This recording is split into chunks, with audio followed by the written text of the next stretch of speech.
Hello la compagnie, nouvelle vidéo aujourd'hui, Parashat Bo, troisième paracha, c'est ça, troisième paracha du Sefer Shemot.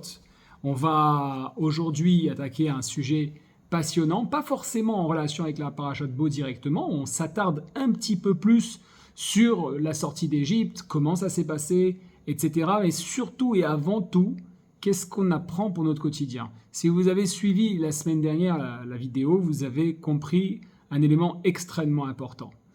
Le juif, de par sa nature, de par sa configuration, doit relever un challenge, prendre conscience que son succès ne dépend pas de ses actions physiques, matérielles, mais de la volonté divine, c'est-à-dire à sa capacité à entendre, écouter et se diriger dans la bonne direction pour pouvoir rencontrer ce succès. C'est un petit peu comme une balle de golf qui est lancée, c'est le démarrage de la vie, et qui doit arriver dans le bon trou, tout simplement.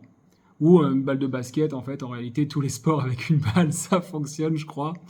Quoi qu'il en soit, c'est à peu près l'idée. Alors, c'est vrai que cette semaine, on arrive dans une notion qui est assez intéressante, parce que depuis la semaine dernière, on a découvert Parashat Vayera, le début des Makot. Vous savez, les 10 plaies qui ont été donnés en Égypte. Alors moi, j'ai quand même une question qui est fondamentale. J'ai été éduqué dans cette idée-là, j'étudie tous les jours comme cela, c'est-à-dire à savoir que la Torah nous enseigne des choses qui sont pratiques et qui sont utilisables au quotidien. Très bien. Dans la tefila que nous faisons tous les jours, nous rappelons, et pour ceux qui mettent les teifilin de Rabbeinu Tam, on se rappelle toute la notion de Yetziat Mitzrayim, même pour ceux qui ne les mettent pas en réalité. Asi Ashir Moshe, c'est aussi ça, la partie dans la tefila classique. On parle aussi un petit peu du fait qu'on est sorti d'Égypte. On fait Pessah, évidemment. À Shavuot, on en parle aussi. Et à Rosh Hashanah dans les tefilot et à Yom Kippour dans les tefilot, on reparle toujours de cette notion de sortie de Mitzrayim, Yetziat Mitzrayim. Alors ok, on l'a dit, c'est le fait de pouvoir sortir de son étroitesse, Metzar, etc. On le sait, la racine de Mitzrayim. C'est bien beau, ça c'est par contre très beau, puisque ça nous dirige vers un sentiment, vers une manière de vivre finalement, de ne pas être en étroitesse. Mais pourquoi se rappeler Zecher Letziat Mitzrayim, se rappeler de la sortie d'Égypte comme si c'était quelque chose de capital? Et oui, a priori, et je vous le confirme, c'est quelque chose de capital pour le peuple hébreu et pour les Juifs en particulier.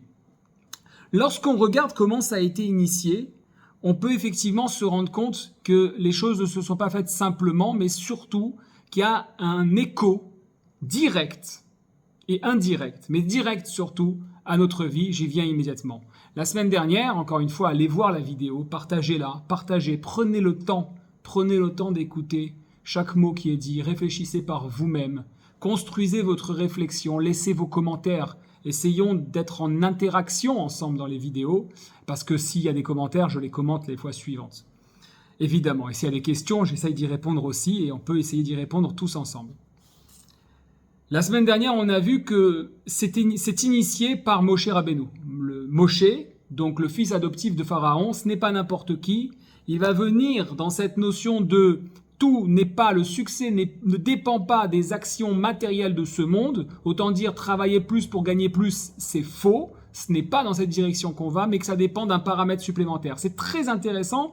Parce que c'est typiquement quelque chose qu'on retrouve dans les livres à succès de millionnaires, multimillionnaires, milliardaires qui ont écrit ces bouquins, des Richard Branson, des Elon Musk et autres, qui vous disent il y a toujours un facteur chance. Eux, ils l'appellent comme ça, on l'accepte, mais parfois, ça ne sert à rien de courir, vaut mieux partir à temps, et c'est tout à fait cette notion-là, c'est-à-dire que comment on peut savoir si c'est le bon moment? C'est quoi vaut mieux partir à temps? Ça veut dire quoi? Partir au bon moment. C'est le moment où finalement, on accueille l'information, on est ouvert, tous nos sens sont à l'écoute, et ça y va. Ça y va, ça veut dire quoi ça y va? Ça veut dire que on arrive dans la bonne situation pour pouvoir agir, et ces actions ont des fruits. Mais c'est pas forcément la quantité d'actions qu'on a menées, ou l'effort particulier, ou la manière dont on y pense. Si vous remarquez par vous-même, la majorité des fois où on y arrive, et je suis le premier pour en témoigner, et bien finalement, on ne s'attendait pas à ce que ça se passe comme ça. C'est, oui, alors qu'est-ce qu'on va avoir tendance à dire? Oui, j'ai tellement bossé sur ce dossier. Mais Pourquoi un autre aurait bossé 2 heures et toi tu as bossé 20 heures, vous avez eu le même résultat? Pourquoi lui? Ouais, il n'a pas fait cette erreur-là, il a compris mieux que moi. Mais pourquoi justement? Est-ce que tu es moins bête que lui? Non, pas moins bête. Simplement, le succès ne vient pas du fruit de nos actions. Lorsqu'on arrive au moment où Moshe décide, à la demande de Dieu, d'aller chercher Paro, d'aller voir Paro pour lui dire, celui qui représente véritablement l'initiateur de ce mal, et on entendra dans cette vidéo, on parlera de mal, c'est-à-dire la mauvaise méthodologie. Je me souviens, une petite anecdote intéressante, dans Pumping Iron, c'est un documentaire sur Schwarzenegger à l'époque où il était bodybuilder. C'est très rigolo, la télé le suit, et donc il y a tout un documentaire qui est fait pour lui, enfin des télévisions ou la caméra en tout cas. Et là, il a un ami qui est beaucoup plus petite taille avec qui il s'entraîne. Et on est au Mister Olympia, on est au championnat le plus important des bodybuilders, des culturistes. Et il lui demande quelques conseils. Son ami qui est vraiment plus petit, Arnold Schwarzenegger fait 1m90, 1m92, quelque chose comme ça. L'autre fait 1m60, 70. Et donc, il lui donne des positions pour les bras. Il lui dit, voilà, mets-toi comme ça, serre bien et tout. Et en partant, il se retourne à la caméra, il rigole d'un air ironique. Il dit à la caméra, je lui ai donné des conseils pour les grands, mais pour lui, ça va l'étouffer. Au moins, on est sûr que c'est pas un concurrent. Il lui a donné des mauvais conseils. Et c'est ça, finalement, quelque part, le mal. C'est-à-dire que, bon, là, c'est une blague entre amis, c'est pas bien méchant, on va dire. Mais ça peut, tout de suite, très rapidement, se tourner vers autre chose. Lorsque Nicolas Sarkozy se tournait vers nous en nous disant « travaillez plus pour gagner plus », en parlant à des agriculteurs, en parlant à des personnes qui sont dans une misère, c'est-à-dire quoi une misère? Pas forcément pécuniaire, mais une misère de bosser comme des fous furieux à se lever à 5 heures du matin, à se coucher à minuit, tous les jours, combien la personne peut gagner plus? Et pourtant, beaucoup ont cru à cette idée-là. Il faut que je sois un peu plus rentable, il faut que je sois un peu plus rapide, il faut que je sois aisé, il faut que je sois. Là, on est dans la notion du mal, c'est-à-dire quand on donne une méthode qui n'est pas bonne, qui n'est pas juste pour le rov, pour la majorité des gens, et qu'on te laisse croire que c'est la bonne. Paro représente ça. Lui, il vit sur une autre planète, comme on peut le voir quand on ose aller sur YouTube et chercher des documentaires ou des caméras cachées sur les politiciens, sur les personnes de pouvoir, qu'on comprend que tout est manipulé, on manipule le langage, on manipule les images, etc., etc., parce que l'objectif, c'est de faire passer un message, c'est de manipuler l'opinion publique, comme on dit. D'accord? Donc ça, c'est ce que représente Paro. Et là-dedans, évidemment, qu'est-ce qui se passe à ce moment-là? Avant Yetziat Mitzrayim, au début où Moshe se lève et rejette tout ça en disant « Non, moi, je fais partie de cette famille-là. Je fais partie, mais je suis clairvoyant sur une situation et donc je suis l'exemple même que je peux rejeter tous ces bénéfices qui sont des bénéfices matériels qui n'apporteront rien sur du long terme.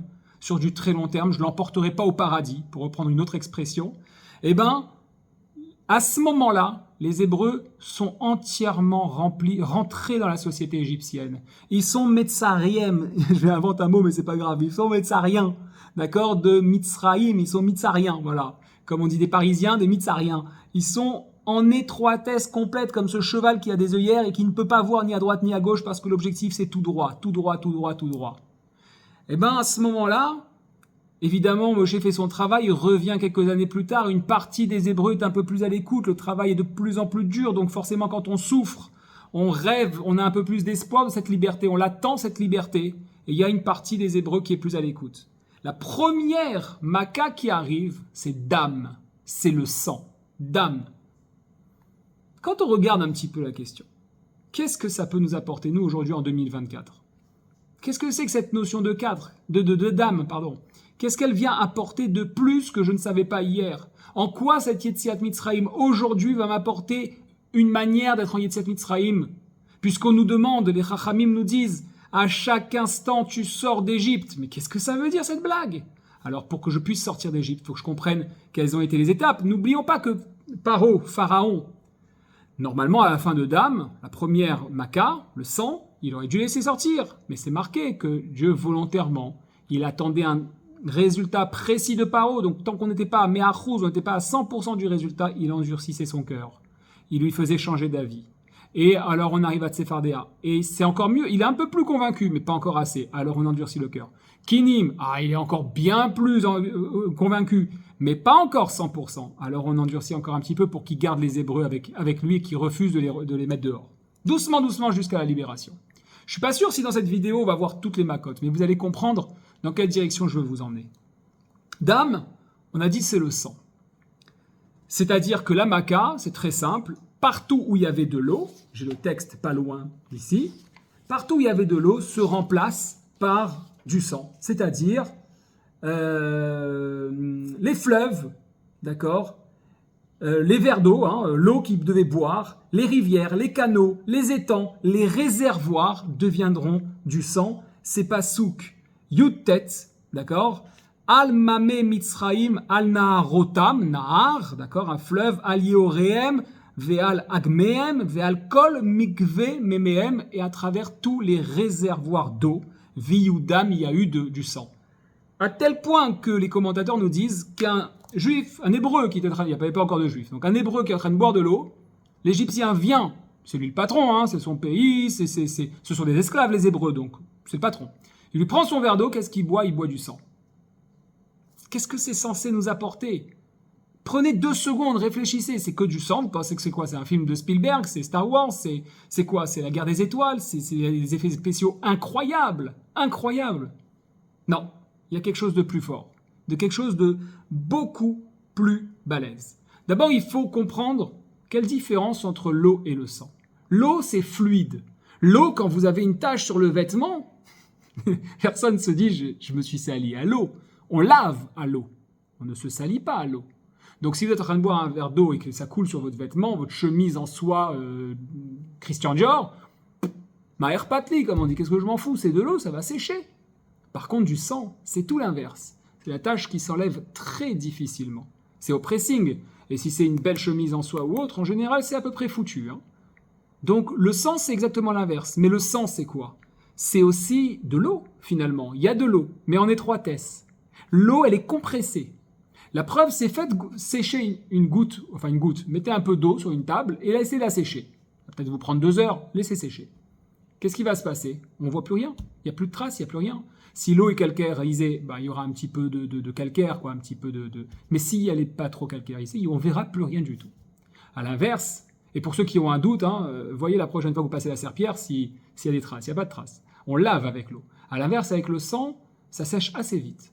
Si vous avez été comme moi, plus jeune, tout jeune, 7 ans, 8 ans, avoir le nez qui coule, pas le nez qui coule, le nez qui saigne, je veux dire, parce quand il fait trop chaud, on a le nez qui saigne, on se rend compte très vite que le sang sèche très vite. Et il sèche, il devient dur, et il laisse une grosse trace. Et c'est difficile de l'enlever. Donc finalement, c'est tout l'inverse, c'est l'autre côté de l'eau.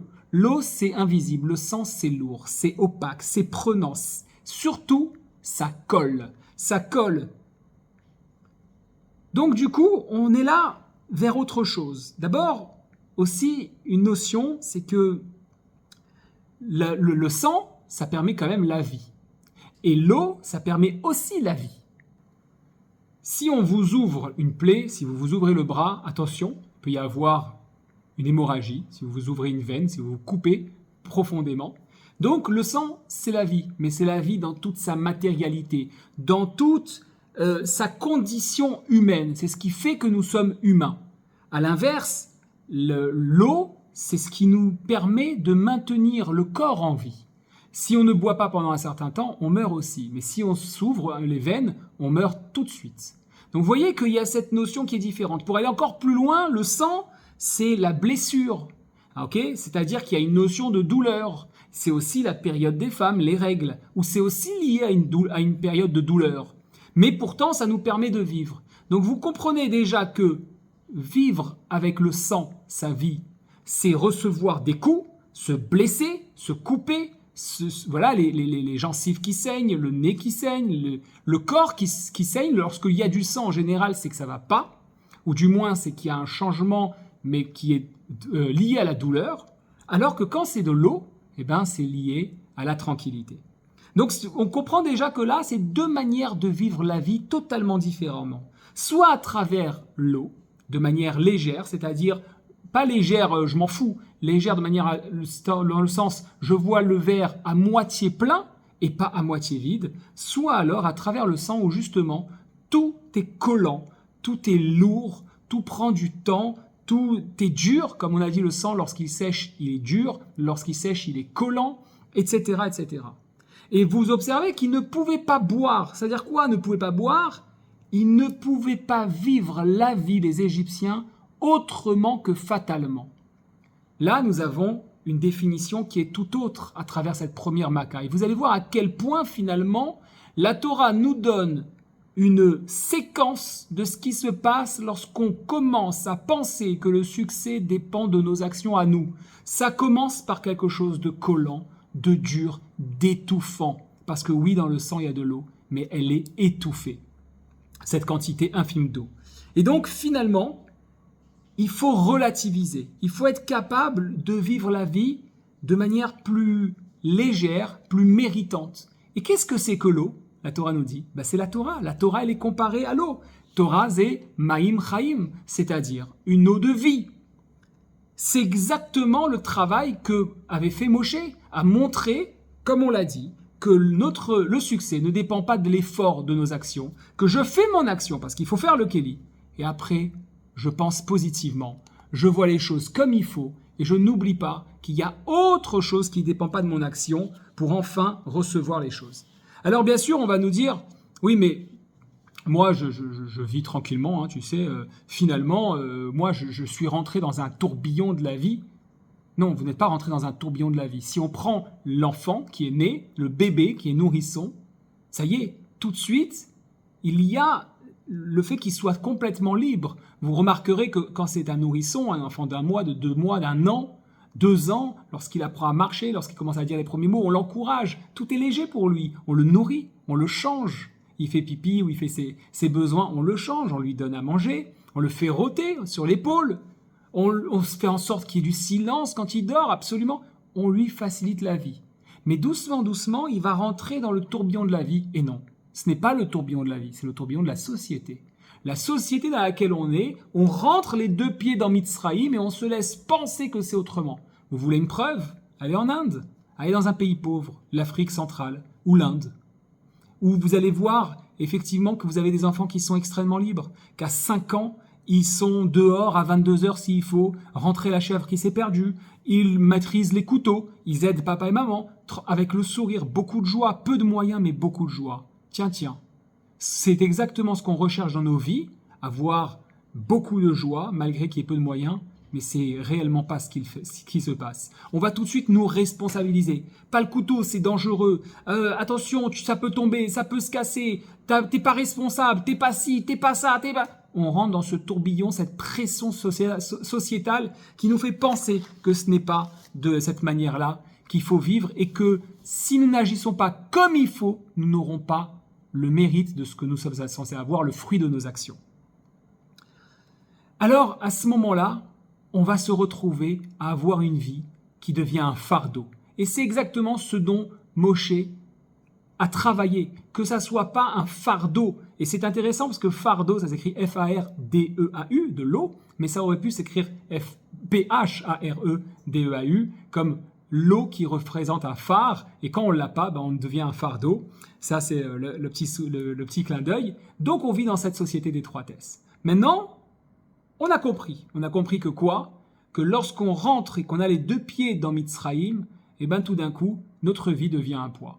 Mais alors, pourquoi Tsefardéa? Qu'est-ce qui se passe avec Tsefardéa? C'est intéressant parce que quand on regarde les commentateurs, on comprend que quoi? C'est pas simplement pour Tsefardéa, c'est écrit d'abord dans le texte directement, mais c'est aussi écrit dans le Ben Ezra qui le dit et dans l'Ikutei Sichot qui précise qu'en réalité, qu'est-ce qui s'est passé? Il y a eu une très grosse grenouille, la première qui est arrivée, qui est sortie de l'eau lorsque Moshe a levé son bâton pour demander les grenouilles, et que cette très grosse grenouille montée, les Égyptiens en ont eu peur, l'ont tapée pour essayer de la tuer, et en la tapant une seule fois, elle a ouvert sa gueule et elle a sorti des milliers de grenouilles. Qu'ont fait les Égyptiens? Ils ont tapé à nouveau. Et ils ont tapé encore et encore et encore. À croire que ce message est complètement ridicule. Je veux dire, si vous avez un voisin qui vous enquiquine, d'accord? Vous avez peur de lui, on va dire. Pas il vous enquiquine, puisque la grenouille n'avait rien fait. Un voisin qui vous a rien fait, mais qui vous avez peur de lui. Vous le frappez. Sous-entendu, vous lui crevez les pneus de la voiture, vous coupez les câbles de l'électricité de sa maison, vous coupez vous faites sauter le disjoncteur, j'en sais rien, vous l'embêtez. Et à chaque action, il vous rend 1000 fois plus. Vous lui avez crevé les pneus de la voiture, il fait disparaître votre voiture, votre vélo, votre moto, le camping-car, la totale. Vous lui enlevez l'électricité, vous faites sauter les plombs, il brûle l'ensemble du système électrique de la maison, etc., etc. À chaque fois que vous faites quelque chose, il vous en fait plus. Franchement, vous allez recommencer une deuxième fois. Bon, allez, on va dire que la première fois, vous n'avez pas bien compris. La deuxième fois, vous l'avez pigé. Mais la troisième fois, vous allez le faire. La quatrième fois, vous allez continuer. Les Égyptiens n'ont pas arrêté. Ça vous fait penser à rien? Ben moi, ça me fait penser à un truc tout simple. C'est que la vie, finalement, lorsqu'on est rentré dans un mode de sang qui est collant, qui est lourd, qui est dur, qui est compliqué, qui est un fardeau, ben elle essaye de nous libérer. Elle essaye de nous montrer que ce n'est pas le chemin. Donc elle nous présente des opportunités de sortir. Et qu'est-ce qu'on fait? Donc comment elle fait? Elle nous tape un petit peu, elle nous titille. Mais nous, on réagit mal à cela. Et on n'apprend pas de ce coup qu'on a pris. On n'apprend pas, on en demande encore en fait à nouveau. Comme si on était complètement bête. Bah tiens, j'ai perdu de l'argent parce que j'ai mal investi, mais t'avais appris à investir? Non, j'ai pas appris. On m'a dit qu'il fallait que j'investisse dans telle action, dans telle crypto-monnaie ou autre. Mais t'as appris, tu sais ce qu'il y avait comme projet derrière? Non, j'ai pas appris ce qu'il y avait comme projet. Mais alors, bah j'en ai acheté une autre. Mais dis-moi, t'es un imbécile ou comment ça se passe? Mais t'as pris le bon avocat qu'il fallait? Pareil, etc., etc. L'éducation des enfants, la même chose. Tu parles à ton enfant, tu le laisses tout faire, tout ce qu'il veut. Et il te crache dessus et tu continues. Oui, mais c'est mon fils, je l'aime, tu sais, je suis un parent. Donc tu es un parent imbécile, c'est pas pareil. Puisque s'il réagit comme ça, c'est peut-être que la méthode est mauvaise. Donc la vie nous présente une grenouille. Une grenouille qui prend beaucoup de place, qui est énorme. Et au lieu de se demander, mais que fait cette grenouille ici? Et puis bon, elle prend de la place, mais peut-être que si je l'enferme entre quatre murs, elle me laissera tranquille. Elle sera bloquée. Peut-être que je peux l'attirer avec de la nourriture ailleurs. Elle aime les mouches, allons chercher des grosses mouches, je sais pas. À l'inverse, on frappe. On frappe, on augmente le problème. On n'entend pas le message de la vie. Et voilà qu'elle recrache des milliers de problèmes. Et des milliers et des milliers et des milliers. En réalité, la grenouille, c'est notre action à nous, au quotidien, sur tout ce qui nous arrive de la vie. À quel moment vous avez pris, par exemple, le temps de comprendre pourquoi vous aviez mal aux dents? Il y a des livres qui existent aujourd'hui, par exemple le dictionnaire des dents. Comprendre chaque dent, ce qu'elle signifie, au niveau des énergies qu'elle envoie dans votre corps. À quel point vous avez écouté votre corps quand vous avez mal à la tête. Est-ce que vous êtes dit, ah ben tiens, je sais que le mal de tête, c'est quelque chose qui n'est pas bien passé. J'ai perdu le terme, on a un sentiment qui passe pas. Et contrarié, c'est une contrariété. Et donc du coup, est-ce que je peux travailler sur ma contrariété? Non, qu'est-ce qu'on va faire? On va prendre du Doliprane. Mais le corps derrière, qu'est-ce qu'il a fait? Il n'a pas été entendu sur sa contrariété. Donc la prochaine fois, ça ne sera pas un petit mal de tête, ça sera un méga mal de tête. Et si c'est pas un mal de tête, c'est un mal de cou. Et si c'est pas un mal de cou, ça sera un mal de dos, aux épaules, etc., etc. Parce qu'on n'est pas capable de l'écouter. Pourquoi? Parce qu'on a la flemme ou parce qu'on n'a pas le temps?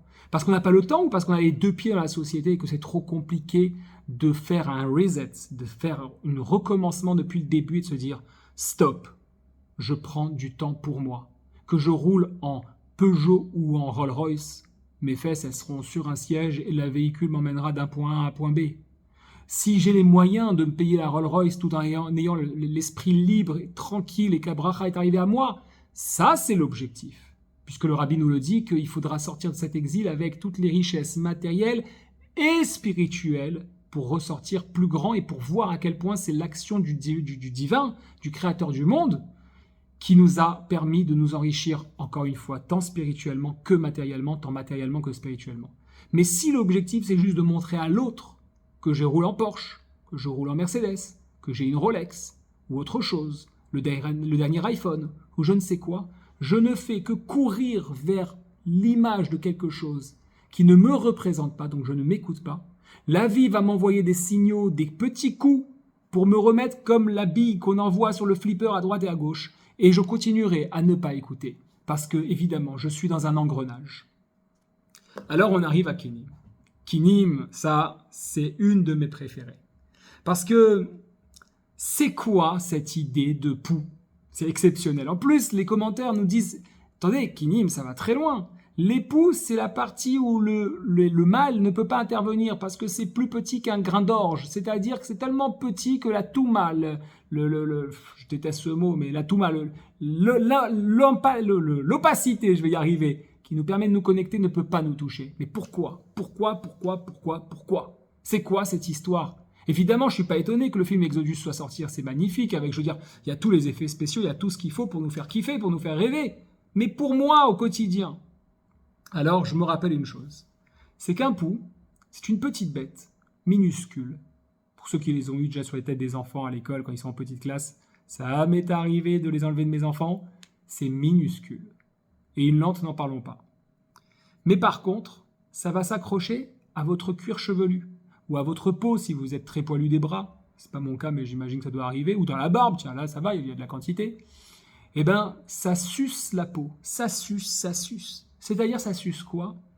C'est en fait quand l'image pour vous dire quand vous êtes rentré dans un processus de vie où la vie, elle suce votre énergie. C'est pas la vie, dans le sens les jours qui passent. Non, c'est ce que vous avez fait de vos journées qui passent. Comment on les a remplies, ces journées? Vous, quand je dis vous, c'est moi aussi, évidemment. Comment mon travail m'épuise? Comment je rentre? Je tombe sur mon siège, j'en peux plus. Je suis épuisé. Purée, demain, ça recommence. Vivement que Shabbat, que je me repose. Non, ça, c'est pas la vie. Ça, c'est la vie que vous avez faite. Ça, c'est la vie que vous avez construite. Mais comment je fais pour la changer? Ou bien alors ma famille m'épuise, j'en ai marre, je me prends la tête avec ma mère tout le temps, mon père c'est pareil, mes frères et sœurs, oh là là, si je pouvais pas les avoir, c'est quoi, viens, je vais déménager dans une autre ville.